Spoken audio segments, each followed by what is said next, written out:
Okay, so continue tayo guys sa umaga na. Silaw. Ang ating chief Dirador, Chief Brad Ping.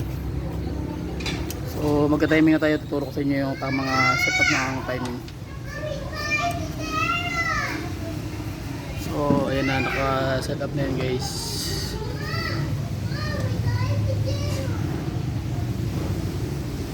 So ikakabit natin yung main belt. So yung hydraulic tensioner, yung special yung kanyang 2-share, ayan o, so kita nyo, ayan o, naka-pin. So may tusok na alambre para pag meron ng belt, saka mo na siya hihilain para mag-release, para itulak niya na yung buong mechanism. Okay, sige.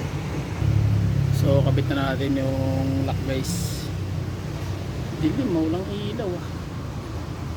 So ayun na, nakabit na.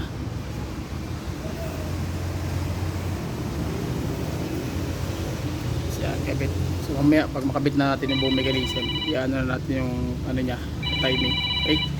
So balik mo yung konti pag meron ng